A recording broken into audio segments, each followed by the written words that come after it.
Welcome to మా Telangana news. Enumamula మార్కెట్లోని మొక్కజొన్నల యార్డులో రైతుల సమస్యలను మాజీ మంత్రులు హరీష్ రావు, ఎర్రబెల్లి దయాకర్ రావు తెలుసుకున్నారు. ఈ కార్యక్రమంలో మాజీ ఎమ్మెల్యేలు నన్నపనేని నరేందర్, వినయ్ భాస్కర్, బీఆర్ఎస్ నాయకులు తదితరులు పాల్గొన్నారు. ఈ సందర్భంగా వారు మాట్లాడుతూ 8 మంది బీజేపీ ఎంపీలు, 8 మంది కాంగ్రెస్ ఎంపీల కంటే పొలాల్లో ఉండే దిష్టి బొమ్మలు నయమన్నారు. దిష్టి బొమ్మలు పంటను కాపాడతాయి. ఈ 16 మంది బీజేపీ కాంగ్రెస్ ఎంపీలు ఉండి రైతుల గురించి ఒక్క మాట మాట్లాడరు అన్నారు. 16 మంది బీజేపీ కాంగ్రెస్ ఎంపీలు తెలంగాణ కోసం ఏం చేస్తున్నారని ప్రశ్నించారు. పత్తి రైతులు ఆత్మహత్యలు చేసుకుంటుంటే ఈ ప్రభుత్వాలకు కనికరం లేదా? ఈ కాంగ్రెస్ ఎంపీలు నోరు తెరిస్తే కేసీఆర్, బీఆర్ఎస్ పార్టీని తిట్టడమే సరిపోతుందన్నారు. పత్తి రైతుల గురించి కాంగ్రెస్ ఎంపీలు కేంద్రాన్ని ప్రశ్నిస్తున్నట్లు తెలిపారు. ముఖ్యంగా 8 మంది బీజేపీ ఎంపీలు గెలిచారు.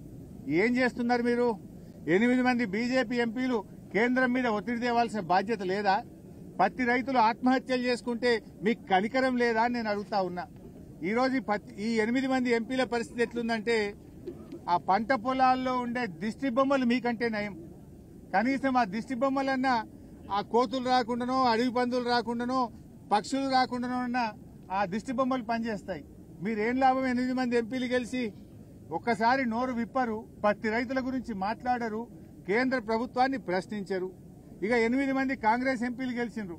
ఎంతసేపు కేసీఆర్ ను తిట్టుడు, బీఆర్ఎస్ ను తిట్టుడే. మీరు ఎన్నడన్నా పత్తి రై ఎందుకు గొంటలేరు అని పార్లమెంట్ లో 8 మంది కాంగ్రెస్ ఎంపీలు నిలదీశారా? ప్రశ్నించారా? కాంగ్రెస్ ప్రశ్నించదు, బీజేపీ అడగదు. ఇవాళ బీజేపీ ప్రభుత్వము బడా బడా పారిశ్రామికవేత్తలకు 1,00,000 కోట్ల రూపాయల రుణమాఫీ చేశారు. 1,00,000 కోట్లు మాఫీ చేశారు. మరి మా రైతులకు ఎందుకు చేయరు? బీజేపీ ప్రభుత్వం లక్షల కోట్లు బడా పారిశ్రామికవేత్తలకు మాఫీ చేశారు. మా పేద రైతులకు ఎందుకు చేయరు? ఇలా పత్తి పండించేదే ఎక్కువ గిరిజన రైతులు, బీసీ రైతులు, దళిత రైతులు, పేద వర్గాల రైతులే పత్తి పండిస్తూ ఉంటారు.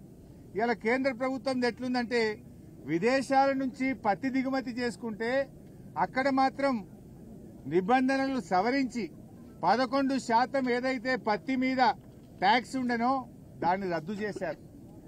దిగుమతి సుంకాన్ని రద్దు చేసి విదేశాల నుంచి ఇబ్బడి ముబ్బడిగా పత్తిని భారతదేశంలోకి తెస్తా ఉన్నారు. దాంతో పత్తికి, మన రైతులు పండించిన పత్తికి డిమాండ్ తగ్గింది. వ్యాపారస్తులు కొనడం లేదు. 8,100కు అమ్మాల్సిన పత్తి వ్యాపారస్తులు 5,000-6,000కు కూడా కొంటలేరు. ఏమైందయ్యా అంటే మోడీ గారి ప్రభుత్వం విదేశాల నుంచి పత్తిని తెస్తా ఉంది. దిగుమతి సుంకాన్ని రద్దు చేసింది బీజేపీ ప్రభుత్వం. అందువల్ల పత్తికి డిమాండ్ లేదు, మేము కొనలేము అని వ్యాపారస్తులు చెప్తా ఉన్నారు.